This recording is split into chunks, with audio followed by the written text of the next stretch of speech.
Trump's depravity continues, but another former president, Jimmy Carter, is stepping forward and essentially, calling us to our higher selves. He writes, 1 year ago, a violent mob guided by unscrupulous politicians, that's interesting, from a former president, stormed the Capitol and almost succeeded in preventing the democratic transfer of power.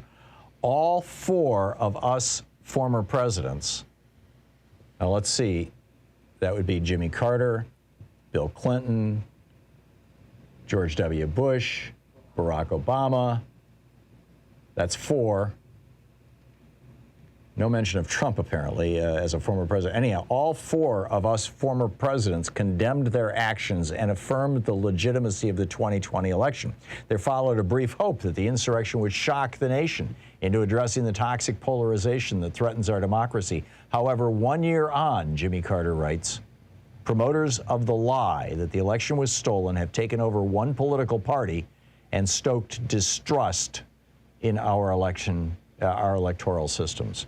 And then he goes on to take on the politicians in his home state of Georgia, in Texas, in Florida. It's an absolutely brilliant piece, and I commend you to it. It's in the New York Times today. It's titled Guest Essay, Jimmy Carter, I Fear for Our Democracy. It was actually published yesterday afternoon. But the depravity of Donald Trump is just astonishing. The Daily Beast is reporting, the two reporters there, Aswain Subasang and Will Sommer, are reporting that as the lawmakers were fleeing for their lives and Donald Trump was watching this on TV, this is from some of this reporting. According to three people with direct knowledge of the matter, the twice impeached former president had noticed the emotional accounts, particularly from Democratic Congresswoman Alexandria Ocasio-Cortez.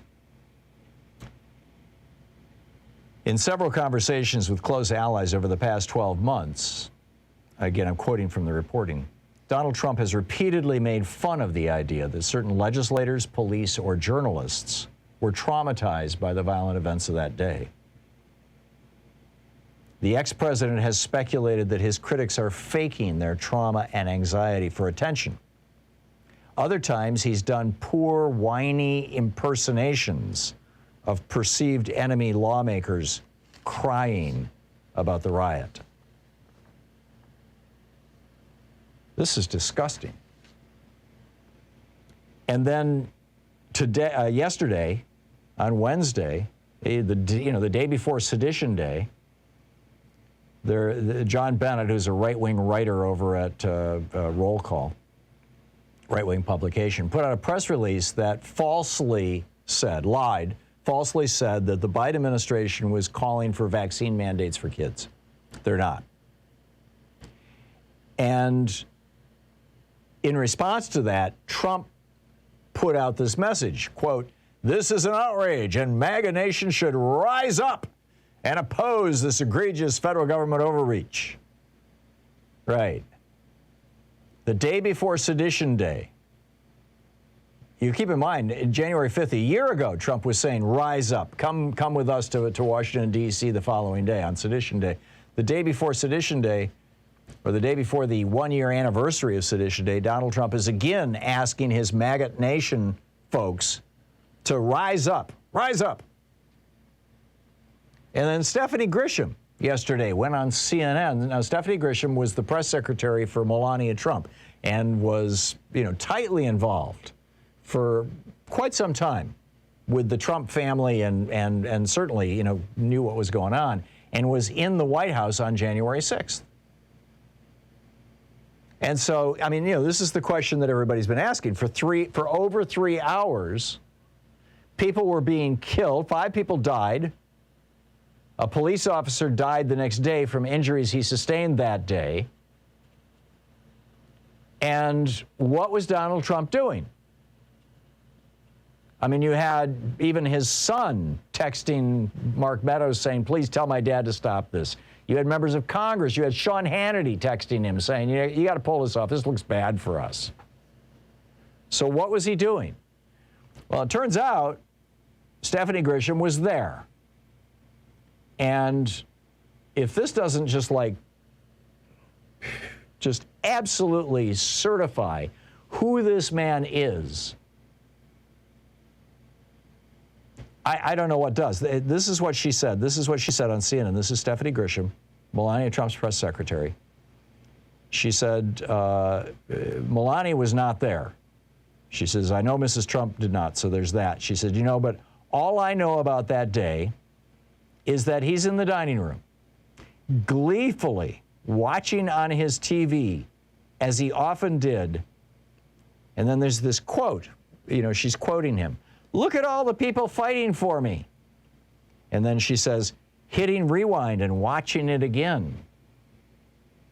So here's Trump in the dining room of the White House with a big screen TV, watching people being killed in his name, watching people dying in his name, watching people trying to tear down our republic in his name, gleefully, according to his wife's press secretary, who was there, gleefully hitting rewind for the highlights. Oh, hey, look at that. That guy, look at this guy. Look at this guy. He's smashing a cop with a fire extinguisher. Isn't that cool? Look at this cop who's crushed in the doors. Oh, hey, look at this guy. He's stabbing a cop with a pole. 140 police officers ended up in the hospital as a result of that day. One died the next day from his injuries. And Donald Trump is sitting in the White House gleefully watching this, hitting the rewind button to relive the highlights for a full 3 hours. And an hour and a half into it, when Mike Pence refused to basically steal the election, Donald Trump tweets that Mike Pence has failed us. And what happens then? The crowd starts chanting, hang Mike Pence, hang Mike Pence. And Donald Trump is watching this on TV going, hey, this is cool. I mean, it doesn't get worse than this. I don't know how to define this as anything other than depravity. Anyway, let me pick up some of your phone calls. Norma in Montgomery, Alabama. Hey, Norma, what's on your mind today? Hi, Tom. The whole mess, of course. Yeah. Okay, first of all, you need to stop and think about the fact that they had a fertile ground to train these people to do this. That fertile ground was caused by a disgusting lack of education that was created, almost, 40 years ago, 45 years ago? Yeah, when they stopped teaching civics in our schools. And also, the Klan laid the groundwork for this, too. These guys are simply picking up an old playbook. Yes, it started with desegregation. I was starting high school at that time in 1965, and suddenly the good teachers were gone. They created their little private schools, their little private church schools. They isolated themselves. Here in Montgomery, they did what I call, they hiked their skirts and ran for the hills and created their schools. They created an isolation that was not just educational and social, but financial. And that these people have been alone by themselves without any contact with other people all these years.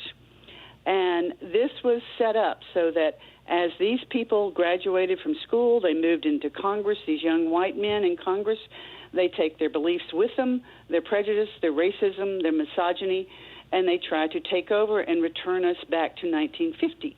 Yep. This is the fertile ground that these right-wing radio stations and Fox News used to incite a riot, to create hate and dissent and try to destroy our country from the inside out.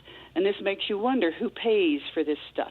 You look at Murdoch and his first wife. She was born in Estonia. Anybody ever bothered to look? Trump's first wife was born in Czechoslovakia. His current wife was born in what was Yugoslavia. All these people were communist educated. And this is what is, you look at, now we have an investigation, thankfully, into Kavanaugh.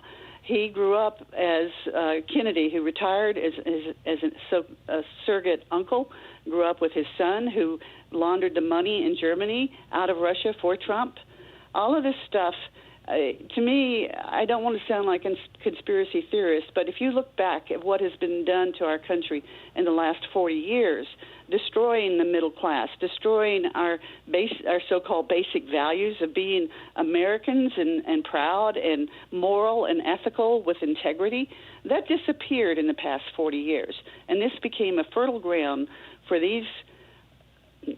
I don't know. What is wrong with Congress? Do they have some kind of psychological thing where they have the divine right of kings because they own their jobs, they own their seats, and they can do whatever they want? And when they lose, they have a temper tantrum and they decide to take over the government because they own it. It's theirs. Well, for the Republicans, they know that no matter what they do and no matter what they say, there are right-wing billionaires and big corporations that will continue shoveling money at them. And therefore, they don't need to care about their voters because those people will carpet bomb their districts with advertisements that say whatever needs to be said to get them reelected. You have no idea what's going on down here. We have people who worked for Trump running for the Senate, running for governor. We have people who are getting ready. They're talking about the new session that starts next week and what they're going to do. But they have these bills that they're not talking about that will work the same way here in Alabama they did in Georgia. Yeah, I'm with you. Norma, forgive the interruption, but we're going to hit a break here in 30 seconds that I can't control. A quick question. You mentioned Justin Kennedy, the son of Anthony Kennedy, the Supreme Court Justice, and Brett Kavanaugh in the same breath and said they grew up together. Did you mean literally? They knew each other? Yes. As children? And I did not know that. No, tell me about this. Oh, that came out during the verification, the confirmation hearings. That was everywhere, and I assumed that it was. I don't know, but that's one of the reasons why there's now an FBI investigation into that confirmation. Wow. Okay, Norma, thank you. I consider you a reliable source, so I'll take that at face value. Well, I'm pretty sure that's what I was hearing. Yeah. I'm going to have to do some research myself. Norma, thanks so much for the call. It's great to hear from you. Always great to hear from you. It's 18 minutes past the hour. We'll be right back.